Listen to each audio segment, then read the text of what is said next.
Worship, look into our bulletins.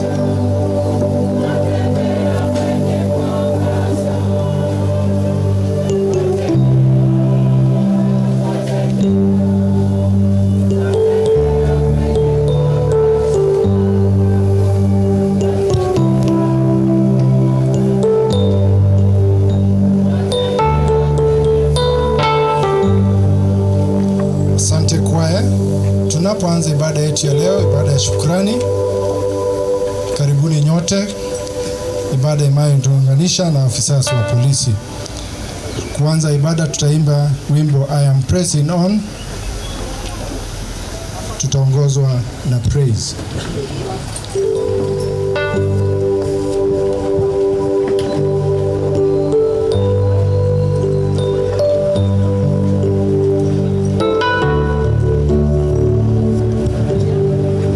Pressing on the upward way, new heights I'm gaining every day. Still praying as I onward bound.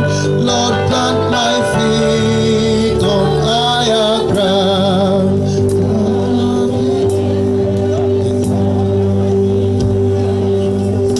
Just a minute, that's not the song. Pressing on the upward way, new heights I'm gaining every day. Now I am as I onward bound. Lord, plant my feet on higher ground. Lord, lift me up and let me stand by faith on heaven's stable. I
am praised that I have found.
harvest be always with you. We are gathered here today to celebrate this season of harvest, to give thanks to God, the giver of all things, of all good things, and give for his work the best parts of our harvest, even as if we ask for his continued blessing on us and all the good works we do. How priceless is your unfailing love, O Lord.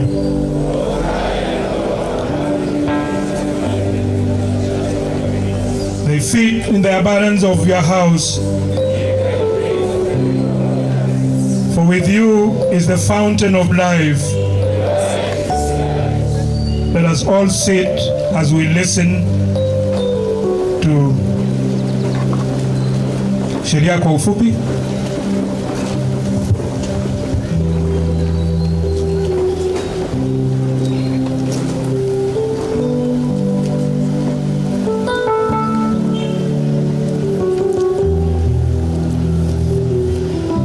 Tuko sehemu ya 3, ufupisho wa sheria. Bwana wetu Yesu Kristo alisema, amri wa kwanza na iliyo kuu ndiyo hii: sikilizeni Israeli, Bwana Mungu wetu ndiye pekee Bwana yake Bwana. Mpende Bwana Mungu wako kwa moyo wako wote, kwa roho yako yote, kwa akili yako yote na kwa nguvu zako zote. Na ya pili ni hii: mpende jirani yako kama ulivyojipenda mwenyewe. Hakuna amri nyingine iliyo kubwa zaidi kuliko hizi.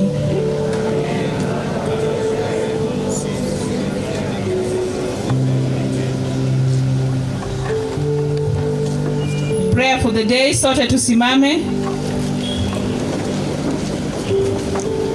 Loving Father, we thank you for teaching us through your Son, Jesus Christ, that we may walk greatness, his truth, servanthood. We thank you that Jesus taught us this by his own example. Help us, like Jesus, to serve others selflessly, no matter the cost, to the glory of his holy name. Amen. We all sing that song, When Upon Life Billows, together. When upon life's billows you are tempted, tossed, when you are discouraged, thinking all is lost, count your many blessings, name them one by one, and it will surprise you all the Lord has done. Count your blessings, name them one by one. Count your blessings, see what God has done. Count your blessings, name them one by one, and it will surprise you all the Lord has done. Have you ever burdened with a load of care? Does the cross seem heavy you are called to bear? Count your many blessings, every doubt will fly, and you will be singing as the days go by. Count your blessings, name them one by one. Count your blessings, see what God has done. Count your blessings, name them one by one, and it will surprise you all the Lord has done. When you look at others with their loves and gold, think that Christ has promised you his wealth untold. Count your many blessings, wealth can never buy. Your reward in heaven or your home on high. Count your blessings, name them one by one. Count your blessings, see what God has done. Count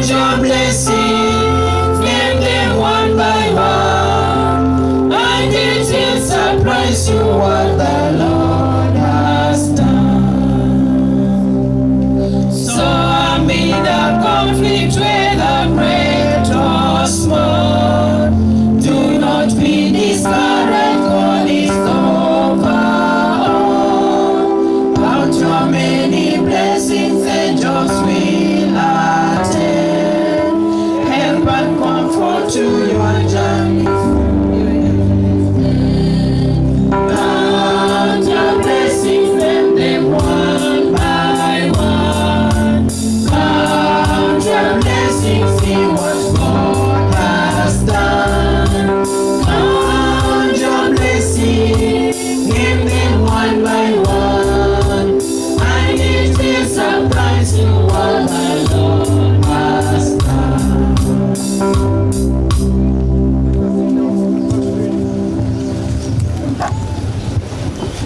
Our first reading is going to come from the book of Jeremiah, chapter 31, 27 to 34.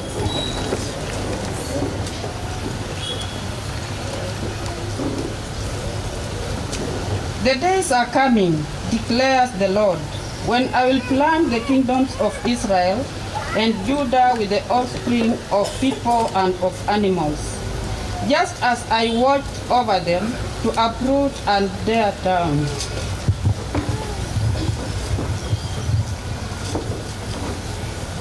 To overthrow, destroy, and bring disaster. So I'll watch over them to build and to plant, declares the Lord. In those days, people will no longer say, the parents have eaten sour grapes, and the children's teeth are set on edge.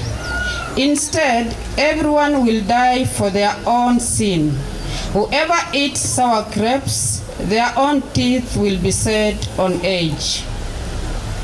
The days are coming, declares the Lord, when I will make new covenant with the people of Israel and with the people of Judah. It will not be like the covenant I made with their ancestors when I took them by the hand to lead them out of Egypt, because they broke my covenant, though I was a husband to them, declares the Lord.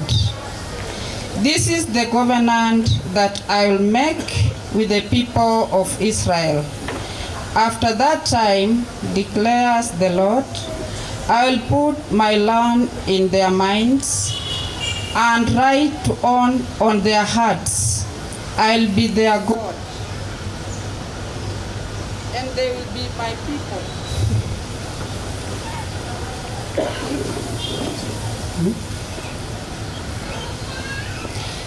No longer will they teach their neighbor or say to one another, know the Lord, because they will all know me, from the least of them to the greatest, declares the Lord.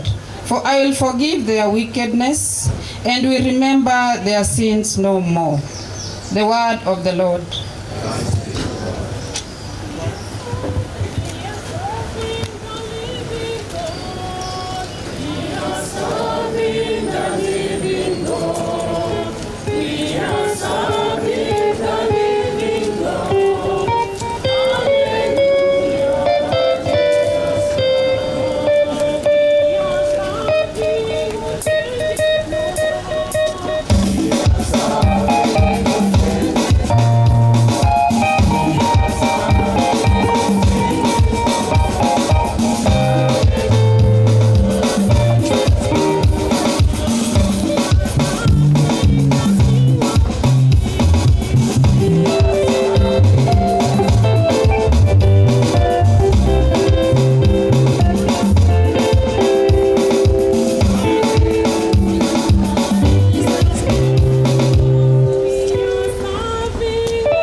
Second reading.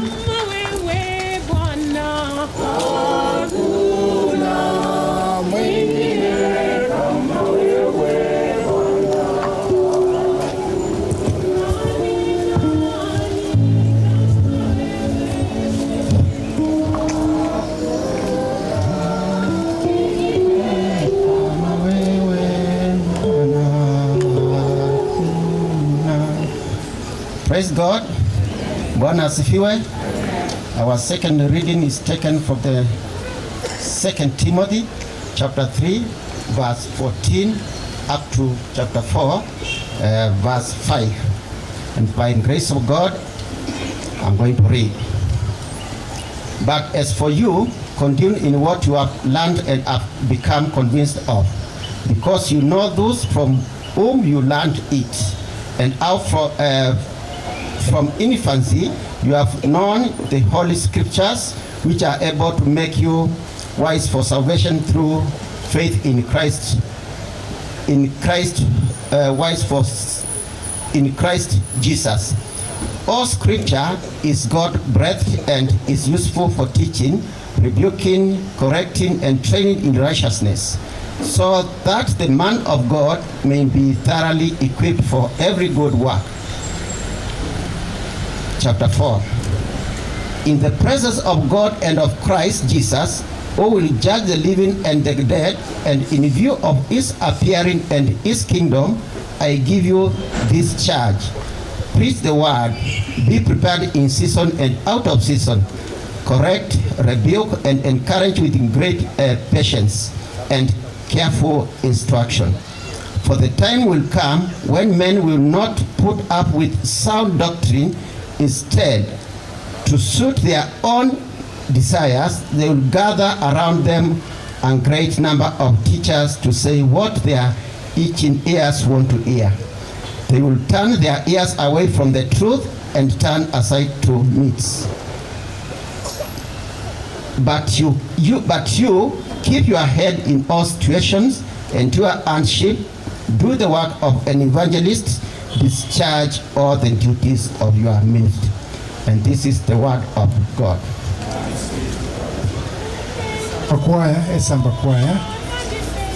Esamba choir, senior.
Makofi.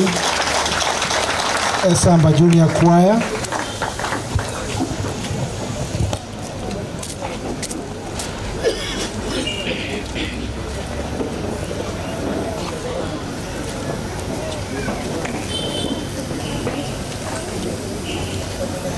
Mogongo ikuwe tayari baada ya hapa. Mogongo mkuwe tayari immediately.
Mogongo Choir wakiwa tayari waje.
Asante.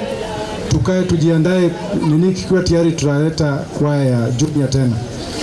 Mweke nini mapema alafu tutaendelea. Mogongo Choir mkiwa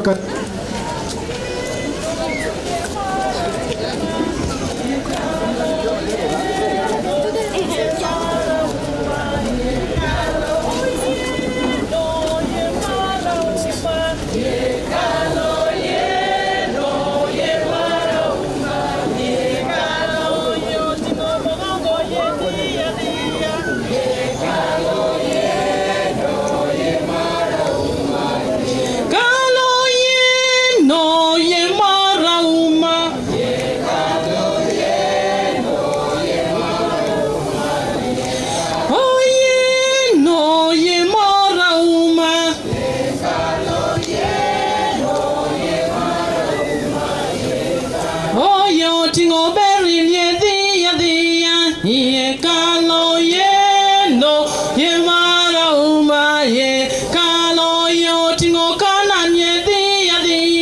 yeka ye no ye mara uma ye kano yo tingo pasta ye dia yeka ye no ye mara uma yeka oh ye no ye mara uma yeka ye no ye mara uma ye oh ye no ye mara uma ye kano ye no ye mara uma ye kano yo tingo boa dia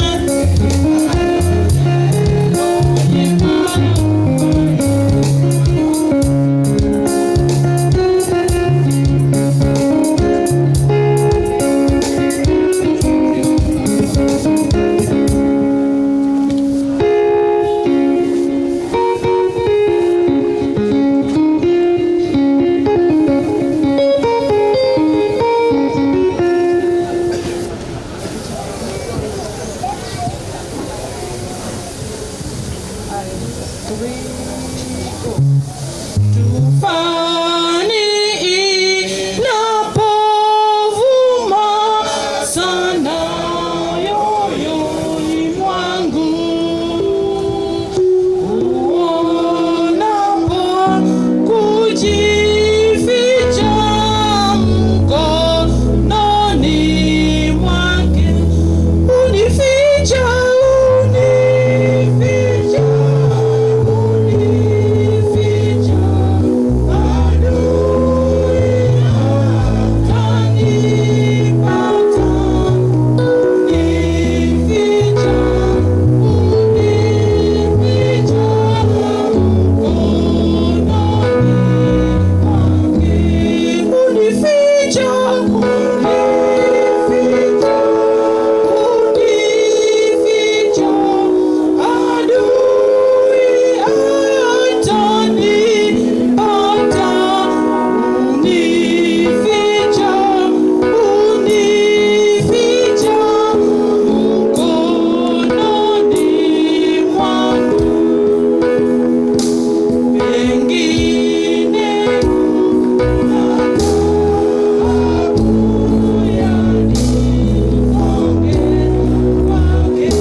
Udi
kuwapatia nafasi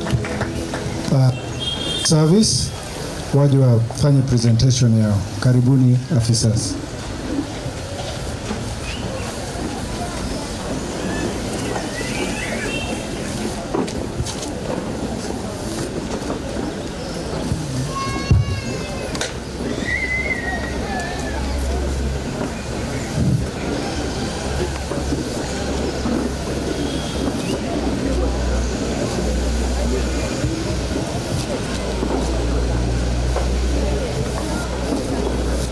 Wachache wakuja, wengine wanaweza kaa pale usimame, lakini tutaimba pamoja.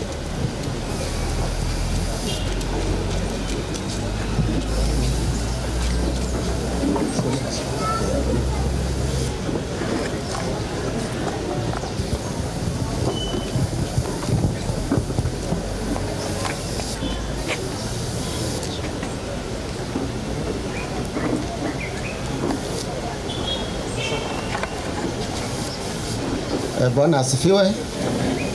Hata sisi tuko na presentation yetu kama National Police Service.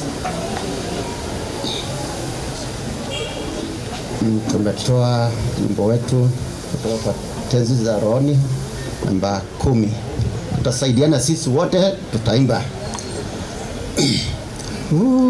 Usinipite Mwokozi, unisikie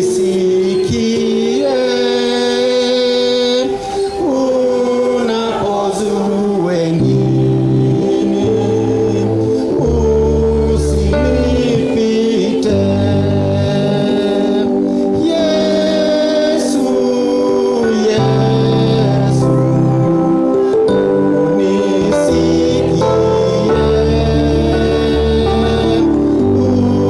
unapozuru wengine, usinipite.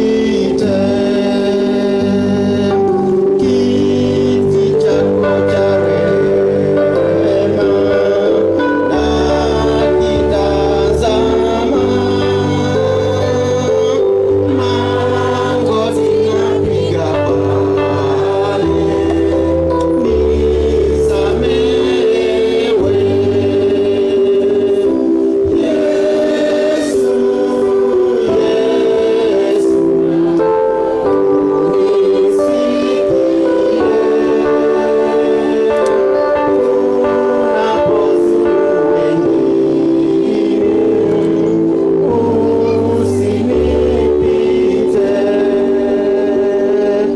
sina ya kutegemea ila wewe tu, uso wako uwe kwangu na kuabudu.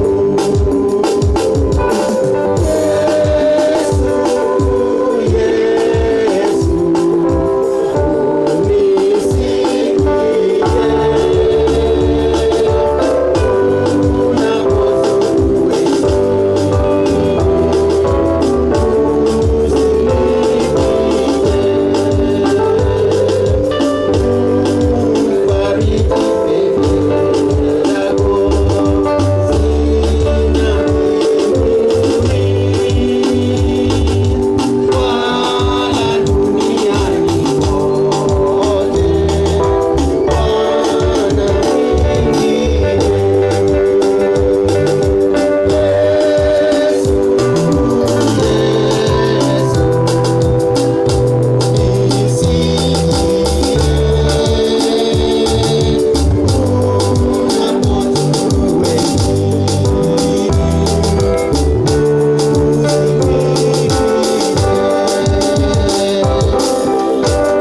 Makofi kwa officers.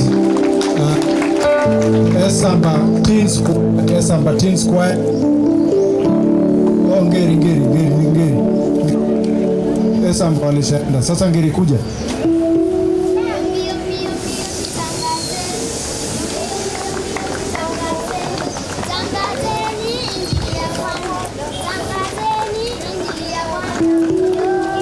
Mbio, mbio, mbio, mbio, tutangazeni.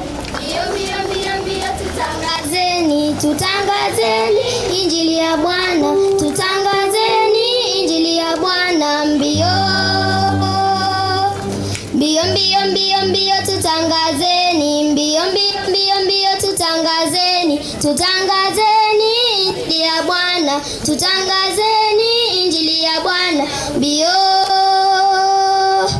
mbio mbio mbio mbio tutangazeni, mbio mbio mbio mbio tutangazeni, mbio. Part of the Zen feathers that were in Gary Sunday School, ready to present you a song entitled Before I Give. Yes, Before I Give. Sit down, relax, and enjoy as watching Travel with us.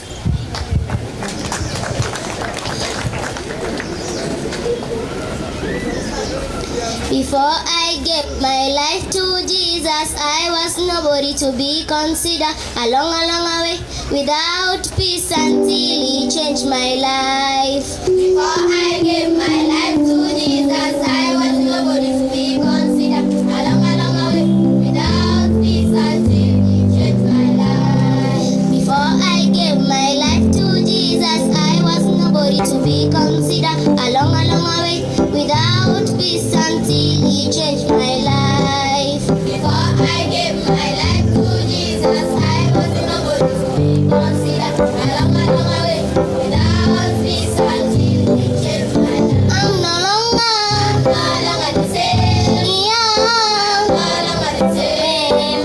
Before I gave my life to Jesus, I'm no longer the same. I'm no longer the same. Yeah, I'm no longer the same. Before I gave my life to Jesus, I'm no longer the same. Let them poor say I am rich. Let them weak say I am stronger.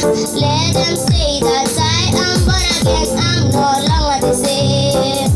Let them poor say I am rich. Let them weak say I am stronger. Let them say that I am born again. I'm no longer the same. Let them poor say I am rich. Let them weak say I am stronger. Let them say that I am born again. I'm no longer the same. Let them poor say I am rich. Let them weak say I am stronger.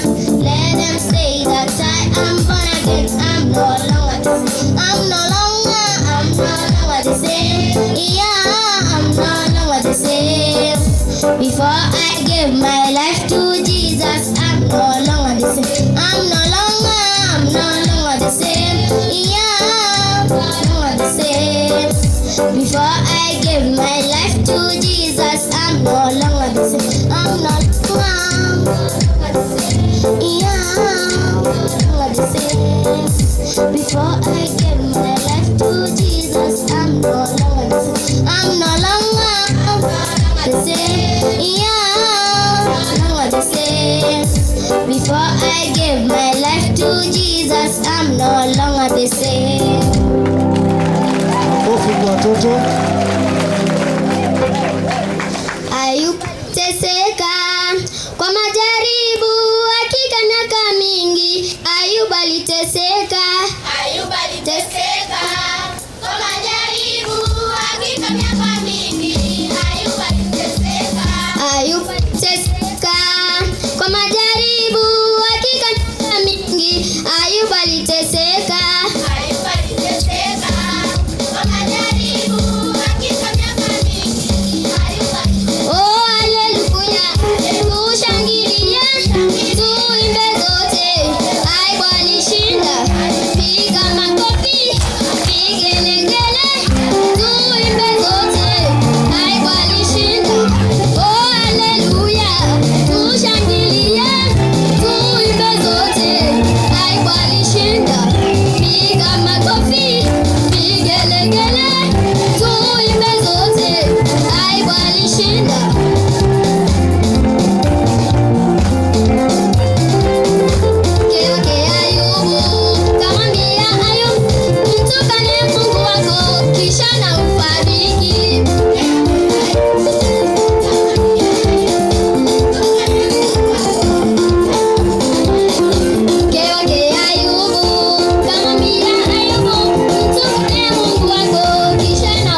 chapter 20 verse 16. It says, "You shall not bear false witnesses against your neighbor." Say amen. Amen.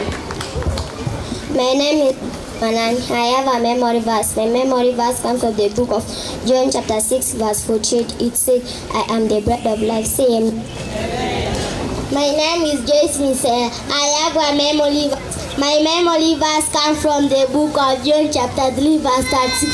It says, "He that believes in the Son has everlasting life." Say amen. Amen. My name is Dorcas Mora. I have a memory verse. My memory verse comes from the book of John chapter 1 verse 1. It says, "In the beginning was the Word, and the Word was God, and the Word was with God." Say amen. Amen. My name is Isabella Misela. I have a memory verse. My memory verse comes from the book of John chapter 11 verse 5. It says, "Jesus wept." Say amen. Amen.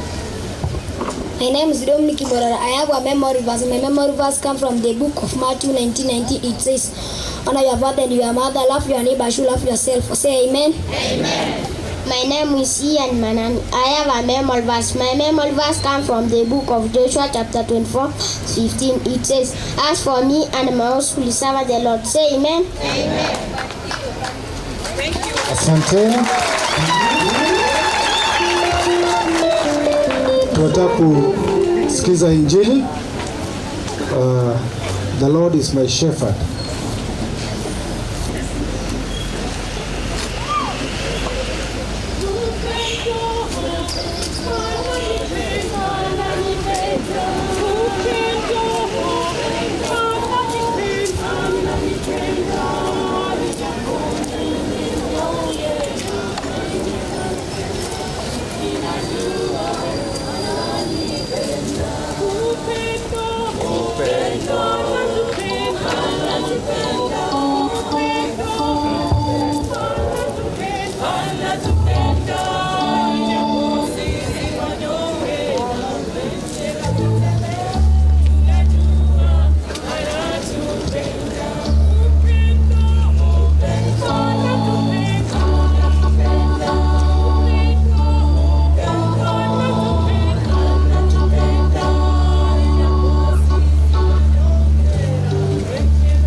Tusimame sote kwa Injili.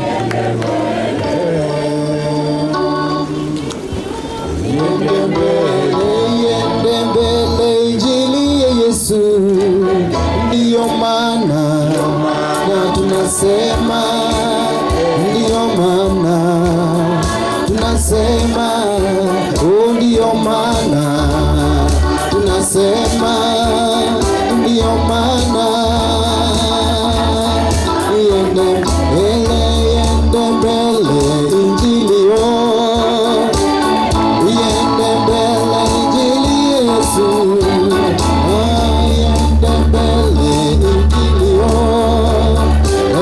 yende mbele Injili Yesu, ndiyo maana tunasema, ndiyo maana tunasema, ndiyo maana tunasema, ndiyo maana tunasema, ndiyo maana tunasema, ndiyo maana tunasema. Tusimame sote kwa kusikia Injili takatifu kama ilivyoandikwa na Luka mtakatifu, mlango wa 18 kuanzia fungu la kwanza hadi fungu la 8. Tumesimama sote kwa kusikia Injili takatifu kama ilivyoandikwa na Luka mtakatifu, mlango ule wa 18 kuanzia fungu la kwanza hadi la 8. Akawaambia mfano ya kwamba imewapasa kuomba siku zote, wala msikate tamaa. Akasema, palikuwa na kadhi katika mchi fulani, hamchi Mungu wala hamchali mtu. Na katika mchi huo palikuwa na mwanamke mjane aliyekuwa amemwendea akisema, nipatie haki ya adui yangu, nipatie haki na adui yangu. Naye kwa muda akakataa. Alafu akasema moyoni mwake, ijapokuwa simjui Mungu wala sijali watu, lakini kwa kuwa mchane huyu ananiudhi, nitampatia haki yake, asije akanichosha kwa kunijia daima. Bwana akasema, sikilizeni asemavyo yule kadhi dhalimu. Na Mungu je, hata wapa haki wateule wake wanaomlilia mchana na usiku? Naye ni mvumilivu kwao. Nawaambia atawapatia haki upesi. Walakini atakapokuja Mwana wa Adamu, je, ataona imani katika dunia? Na hiyo ndiyo Injili ya Kristo.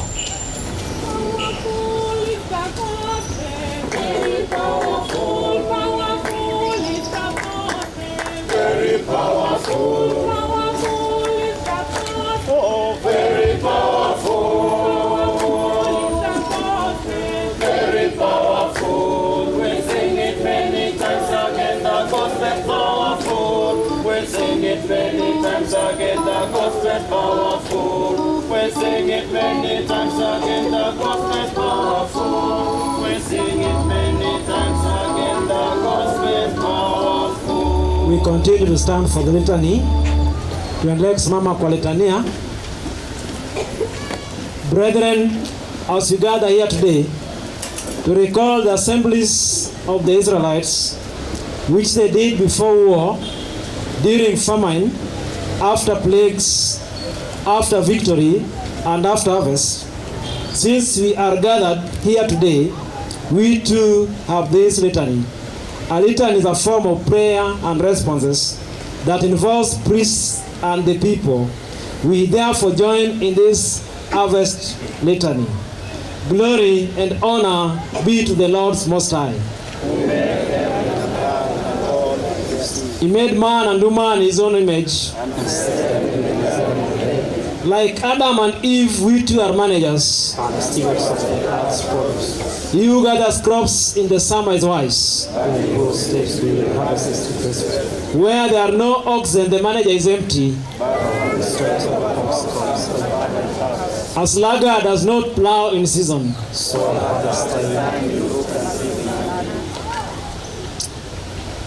As we celebrate and offer thanks for God's harvest, let us recall where God has graciously brought us from. I gave you empty stomachs in every city, and lack of bread in every town. I sent rains on one town, but withheld it from another.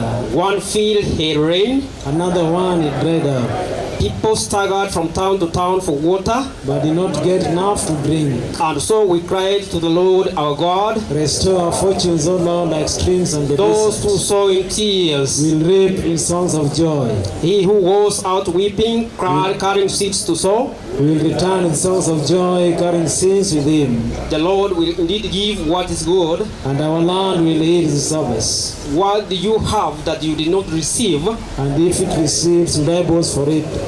It's more blessed to give than to receive. For God loves just to give. Remember the Lord our God. For it is the who gives us the ability to produce wealth.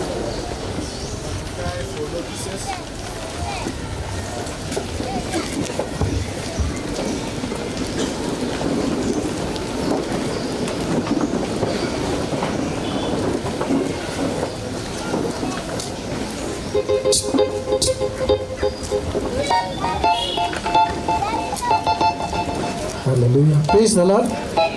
Bwana asifiwe. Nipungie tu hivi hewani kama una uhai asubuhi ya leo. We want to praise the Lord. We want to worship Him. I request that we rise on our feet to look ili tukaweze kusifu.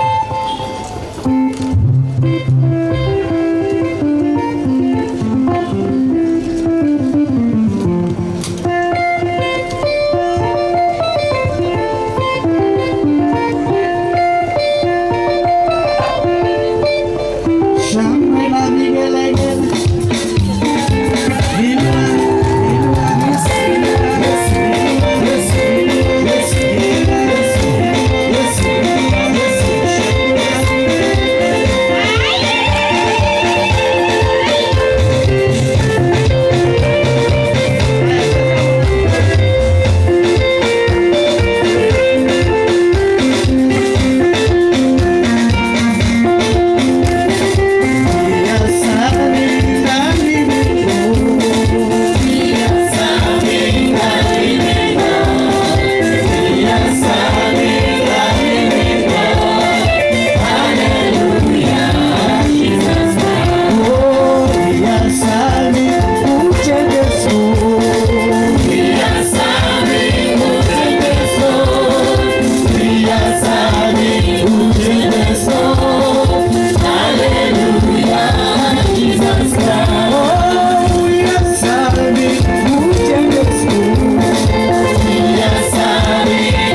Just let your heart worship the Lord this morning. Thank you for your love. Thank you for your glory. Thank you for your goodness, because there is no other God like you. We worship your holy name, Master. We bless you. Just worship the name of the Lord. Ombe kwa sauti. Kufanya mambo unayotarajia kutendee. Kwa kila kitu unayotazamia. Sababu ana uwezo. Worship the Lord.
safi, moyo mpya, moyo wangu nyenyekea na kuoneka mbele zako. Father, in the mighty name of Jesus Christ, we give you thanks and praise this morning. Thank you for gathering us in your house through the power of the Holy Spirit. Lord, we have heard and seen in various ways. You have already spoken to us, and now time has come for you to speak to us through the ministry of your word. We pray this morning that you prepare our hearts and our mind, and we may listen to you even as you speak to us. Now, as your servants be seated and I remain standing, speak to me as you speak to your people. By the ministry of your word, meet each one of us at our points of need for the glory and honor of your name. Receive praise, come and control from this pulpit to the far end. For this we pray through Jesus Christ. Amen. Tumpigie Bwana Yesu makofi. Asante sana, praise and worship.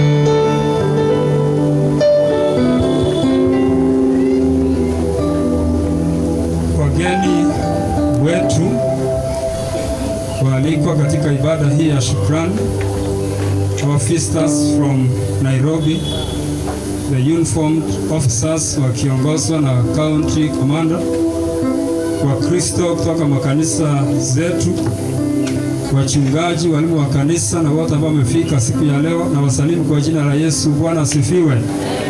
Praise the Lord. Yeah, let us lift our hands to God because this is the Christian form of greeting. Bwana asifiwe. Tunashukuru sana kwa siku ya leo ambapo tumekusanyika katika ibada hii. Ibada hii iko katika maredio zetu, inasikika huko mashinani. So nitakuwa nikiongea kwa Kiswahili, Kiingereza, ACK, ili wale wanaotusikiza kutoka kwa nyumba zenu mkaweze kutuelewa. Ibada hii inaletwa kwenu kupitia kwa kanisa la Kianglikana, Anglican Church of Kenya. Sasa tuko hapa St. Philip's in Kisii Town, na tuko na ibada ya shukran kumshukuru Mungu kwa yale yote ambayo ametutendea. Vile vile kupeana matoleo yetu kwa Bwana ili ikaweze kuunga mkono ama kusupport huduma ya Injili hapa Kisii na kuendelea. Na kwa sababu hiyo ningependa pia kuwajulisha ya kwamba tulikuwa katika synod ya province ambayo ilipitishwa kwamba sehemu hii itakuwa uaskofu wa kujisimamia kuanzia tarehe 1 Januari mwaka huu, mwaka ujao. Na kwa sababu hiyo tutakuwa na ibada ya kuhaga wenzetu wa Southern Nyanza tarehe 18 Disemba hapa St. Philip's. Wenzetu kutoka Southern Nyanza watajumuika pamoja nasi katika ibada ya kusema kwaheri. Bwana asifiwe. So tuna mipango mikubwa ya kuanza diocese. Tunashukuru Wakristo wale ambao wanaombea na kuunga mkono kazi inayoendelea. Ukiangalia hapa kuna mjengo ambayo tunaendelea kuweka. Hii mjengo ndio itakuwa ofisi pale juu, na tutakuwa na nafasi ya kukondisha ili ikaweze kuleta income, ikaweze kusupport mission work. Praise God. Hiyo tunasema kwa Kiingereza business for mission, not for profit. Bwana asifiwe. Ambia jirani yako business for mission. Tunafanya biashara. Unajua watu wanafikiria kanisa haiko kwa biashara. Tuko kwa biashara, lakini biashara yetu si ya kutengeneza faida. Biashara yetu ni ya kufuna nafsi. Praise God. Kufuna nafsi na kuwapeleka kwa Mungu. Yeah, we believe that kanisa pia lazima ijisimamie. And that's why the thinking behind what we are seeing ni kuwa na jinsi ambavyo kanisa itaweza kujimudu na ikaweze kuendelesha mipango yake ya kuhubiri Injili. The church is not out for business ile ya to make profit. Our profit is to harvest souls for Christ. Bwana asifiwe. Kwa hivyo tunashukuru wale ambao wanaendelea kuchanga. Ukisikia unaleta mchanga, ukisikia ulete kokoto, ukisikia uweke dirisha, ukisikia ununue rangi, leta tu. This we have been doing it by faith. Unless you are in the inside, ujue ile struggle ambayo ofisi ya askofu na wale ambao wanahusika katika hii mradi wanapitia, you may be saying hakuna kitu inaendelea. But if you are within, utajua kwamba iko kazi kubwa. Najua wengine wetu hatuelewi what has been taking place in the bishopric, which I want to give you a picture kabla sijaleta neno la Mungu. Tangu tuanze area bishopric, tulianza na parokia 3. Sasa hizi tumekuwa parokia 12. Tumpigie Bwana Yesu makofi. Tumenunua mashamba ya kupanda makanisa. Hiyo mashamba wakati tuliyafali juzi tulipata tumetumia milioni 22. Tumenunua mashamba. Moja ni daraja 2. Tulimaliza kulipa shamba la daraja 2 around 3 months ago. Tulimaliza kulipa shamba ya daraja 2 3 million. Daraja 2 sasa wako na shamba wako kwao. Praise God. Amen. Tumenunua shamba Maran. Unaijua 0.4 hectares. Tumenunua shamba Marara. Tumenunua shamba Binyego. Tumenunua shamba Itumbe. Na hizo shamba tumenunua na tumenunua shamba zingine Kenuchi. Tumenunua shamba, tumeanza kununua shamba Menyikwa. Tumelipa deposit ya 1 million. Praise God. Tumefanya mipango ya kuendelesha jinsi ambavyo kanisa tutakuwa na sehemu shamba alafu tunajenga makanisa. So we have bought those properties through matoleo haya madogo madogo ambayo tunafanya hapa. Na wachungaji wetu kuna kitu tunaita Saturday reduction ambao tunalipia wachungaji from bishopric, na tuko na wachungaji 15. Kila mwezi area bishopric office inaandika cheki ya 1160 kila mwezi kwa wachungaji 15. Tunalipia Saturday reduction ili wakuje kuretire wawe na sehemu ambayo wataenda nayo nyumbani, wasije wakaseme kanisa iliwaumiza. Praise God. So we are taking care of that. I'm giving this picture because unless utuelewe yale ambayo yanaendelea, ndio utakuwa na reason ya kusupport kazi ambayo inaendelea. Bwana asifiwe. So tuko na wachungaji, tuko na makanisa nafaa kujengwa, tuko na requirement. Diocese inaanza kuanza diocese hii, tuko na budget ya 16 million ambayo tunahitaji ku raise between now and February ili tukaweze kusonga mbele, na hiyo inatoka kwako. God is counting on you and is counting on me ili tukaweze kuunga mkono kazi ya Mwenyezi Mungu. Na St. Philip's hapa benye tuko ndio iko proposed cathedral. Inauliza Wakristo wa St. Philip's wakaanze kujiona kama wao ndio watakuwa cathedral na waset good example. Praise God.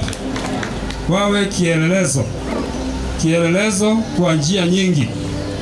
Wasione Wakristo wengine wakitoka makanisa mengine kama wamekuja kuwachokoza. Wamekuja kuunga mkono ili diocese ikaweze kuendelea. Bwana Yesu asifiwe. Tupungie mkono. Bwana asifiwe. Yes, that is what this is God's work. Let us support it so that the Church of Christ will move forward. Tunashukuru walia mwarwa alia chikanisa chikwa jetu tiganderete kurwa esamba chikwa chiganderete mogenderere igo na bengenje mole Nyasaye nabwate emerobelio asimole. Wale ambao mnatusikiza pale nje, makanisa yetu ya Kianglikana iko katika sehemu zifuatavyo. Ukiwa unatoka katika hiyo sehemu, utafuta hiyo kanisa ili ukaweze kujiunga. Kanisa ya Kianglikana iko Nyabite. Watu wale ambao wanatoka Bobasi, Nyabite tuko na kanisa ya Kianglikana pale. Walimole Itumbe, kanisa ya Itumbe na wale ngai Aseslaughter House. Walibokorwa Suneka, kanisa ya Esamba na wale which angene yotundu gyansaria. Walibakuru nsemo ya Ngeri, kanisa ya Anglican Church na wale Ngeri. Walibakuru Daraja Mbili Maata Preach Camp, kanisa ya Anglican Church iko pale. Wale ambao wanatoka huko Miruka, kanisa ya Anglican Church iko Masosa. Wale ambao wanatoka huko juu ya Marara, kanisa ya Anglican Church iko juu ya Mulima Marara Primary School. Wale ambao wanatoka huko North Mugrango, sehemu ya Misambi, tuko na kanisa 3 pale. Tuko na kanisa la St. Luke Mogongo, tuko na kanisa la Good Samaritan, tuko na kanisa la Nyakenimo. Wale ambao wanatoka Nyamira Town, kanisa iko hapo behind Guardian. Wale ambao wanatoka Biyego, kanisa iko hapo Biyego Primary and Secondary School, kanisa Anglican Church iko hapo.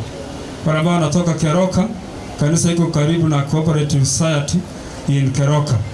Wale ambao wanatoka Kiginga, kanisa ya Anglican Church iko hapo Kiginga Primary, mbele kidogo utapata signpost ya kanisa ya Anglican. Wale ambao wanatoka Muongori, kanisa letu la Kianglikana liko pale juu ya mlima karibu na Muongori Girls. Kanisa ya Kianglikana utajua penye liko ikiwa natoka katika sehemu hiyo. Wale ambao wanatoka Tombe, kanisa ya Kianglikana iko mahali kunaitwa Nyamemiso, utapata hiyo kanisa pale.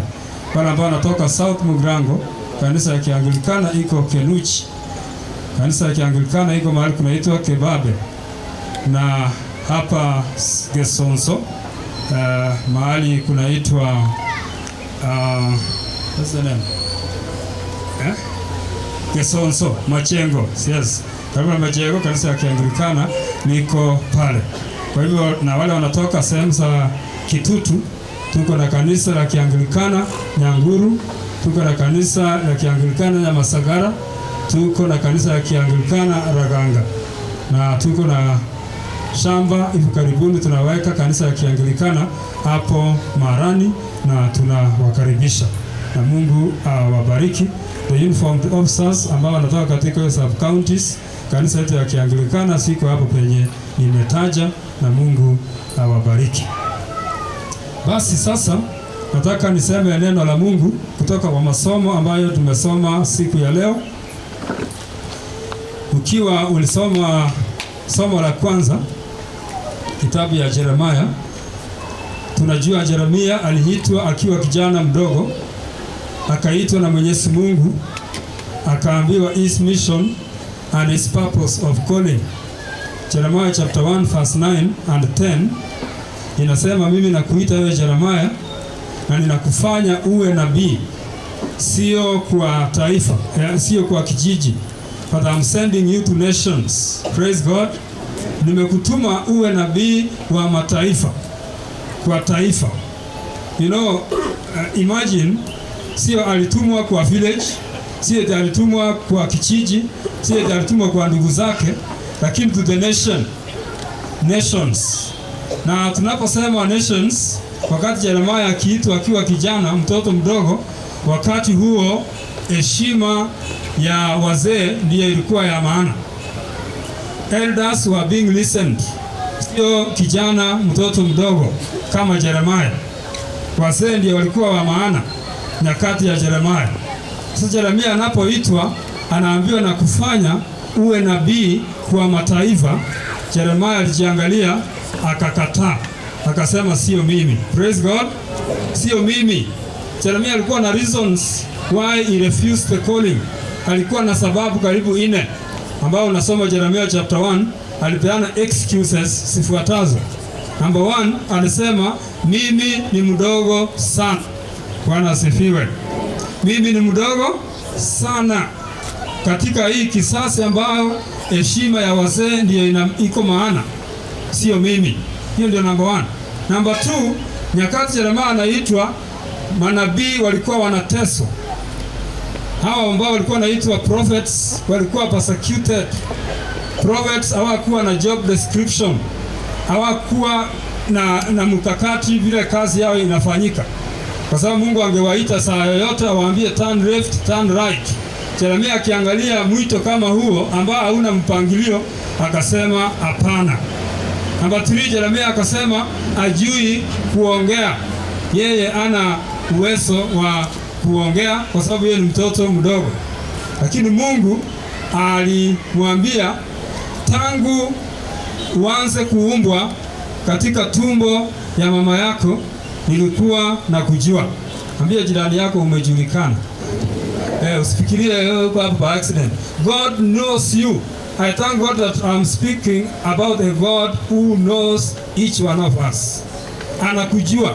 Hata vile ambao unakaa hapa, anajua yale ambayo unafikiria, anajua yale ambayo uko nayo, anajua penye unaanzia, penye utamalizia. God knows. Our God is a God who knows. Naitwa Yeremia anamwambia I'm sending you to the nation. I'm not sending you to very easy people. Na kutuma kwa watu wagumu, and this is your mission. Chapter 1 of Jeremiah, chapter 1 verse 10, to go and uproot and plant. Bwana asifiwe. Kung'oa na kupanda. I'm sending you to go and demolish. Yani upomoe na ujenge. Are we together? Kupomoa na kujenga. Angalia vile Biblia inasema, sending you to go and uproot and plant, demolish and construct. Anasema maneno hapo Jeremiah chapter 1 verse 10. Sasa vile tuko hapa, for example, if you are sent to Kenya, in your village, in this church, what are some of the things that needs to be uprooted? Ni mambo magani ambayo yanahitaji kung'olewa katika jamii, katika mawazo ya Wakristo, katika mawazo ya watu, katika taifa letu la Kenya, katika mahali petu pa kazi? Kuna vitu ambavyo Shetani amepanda, ambao Mungu anataka kutuma watu kama sisi ili tuende kung'oa na kupanda. Bwana asifiwe. Ask your neighbor, what are some of the things that needs to be uprooted in Kenya? Uliza jirani yako tu akwambie ni vitu gani anaona zinahitaji kung'olewa katika nchi yetu, katika kijiji chetu, katika mahali petu pa kazi, katika mawazo ya watu. Si kuna vitu zinahitaji kung'olewa. Ukiangalia hata hapa Kisii kuna mambo yanahitaji kung'olewa. Hapa Kisii ukiuliza uniform officers unapata watu wanafanya a lot of murdering. Bwana asifiwe. Najua wamesika watu ambao wanaua watu kuhusu kwa mashamba, wanaua watu, wanasema ukienda hii polisi hapa prisons Wakisii wamejaa huko, wamefungiwa na kesi kidogo kidogo, kwa sababu mtu alisema kama Mkisii kama ikima manyenjero mugusii kabisa, lazima nimpikishe ndani ili ajue kama mimi ni Mkisii original. Hata kama ni mambo ya kutatua nyumbani kidogo kidogo, anasema lazima alale ndani ili ajue mimi ni Mkisii original. Chuki inahitaji kung'olewa. Bwana asifiwe. Wizi unahitaji kung'olewa. Corruption inahitaji kung'olewa. Tribalism inahitaji kung'olewa. Hata katika makanisa kuna watu wameleta tribalism, tribal groupings. Watu wamejigroup, wanakaa kama wamepimana. Wako wanasema wanamwabudu Mungu lakini wanapimana. Hapo ndio Mungu anatutuma tukaweze kung'oa na kupanda. Bwana asifiwe. Kuna hata watu ambao Shetani amepanda katika uongozi wa makanisa. Amewapanda pale ili wakaweze kuhujumu kazi ya Mungu. Praise God. God is sending Jeremiah, anamwambia hata kama wewe ni mdogo, go, nitakuguza. When you have the touch of God, you will uproot all those things. Bwana Yesu asifiwe. Sasa fikiria maneno ambayo yako hapo ambayo yanahitaji kung'olewa.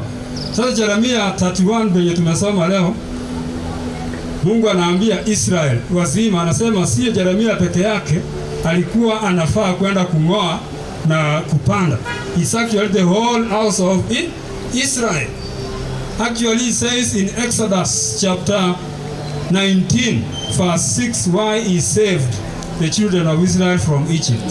Sababu Mungu alikomboa wana wa Israeli kutoka Misri, alimwambia Musa, if you read Exodus chapter 3 verse 8, kwamba nimesikia kilio cha watu wangu, nimeona mateso yao, nimekuja kuwakomboa ili waende kunitumikia.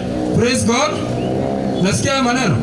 Nimesikia kilio chao, nimeona mateso yao, nimekuja kuwakomboa ili waende kufanya nini? Kunitumikia. Alafu Musa akaambiwa aende waambie Farao aachilie watu wangu ili waende kumtumikia nani? Mungu. Turn to your neighbor and say, you are saved to serve. Umeokolewa ili umtumikie Mungu.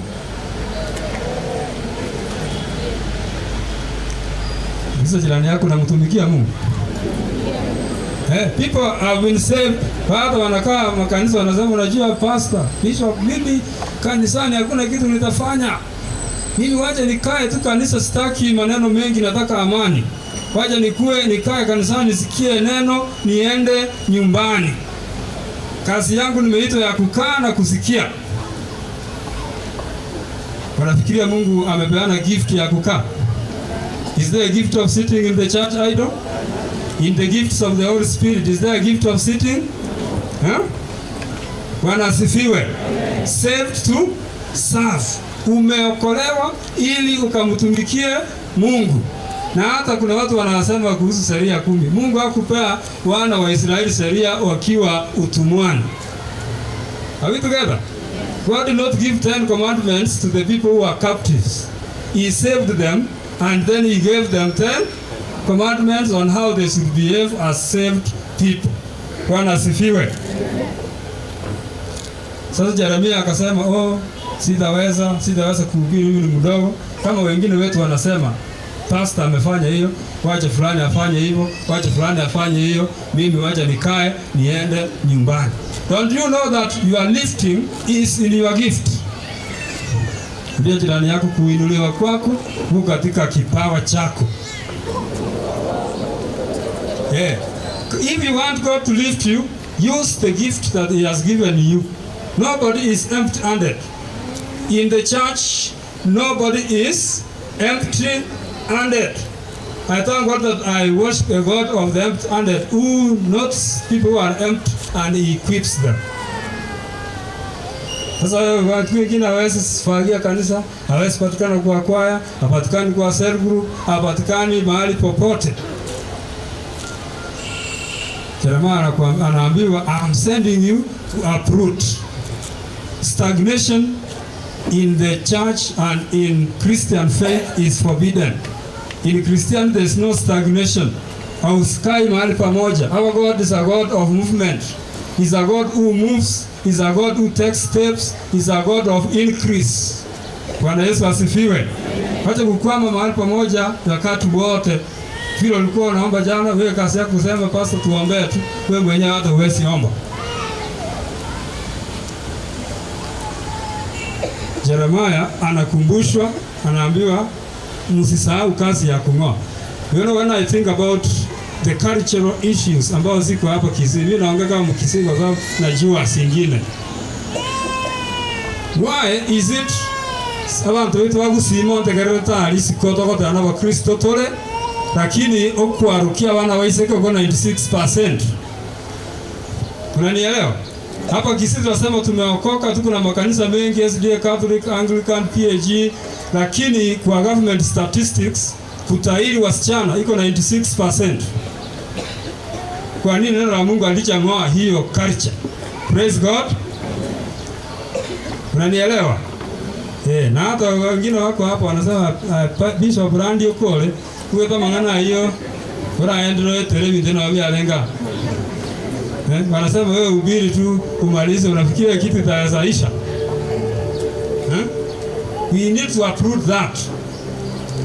Tukikuja katika waraka, Paulo anaandikia Timothy, anamwambia katika siku za mwisho watu watakuwa wagumu sana.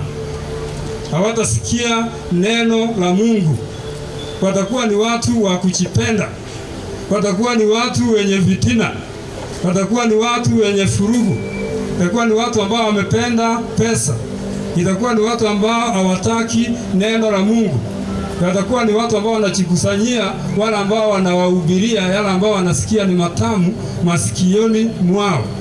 Lakini wewe Timothy, usiwe kama wao, hubiri neno. Praise God. Katika siku hizi za mwisho, uliza jirani yako, siku za mwisho zilianza lini?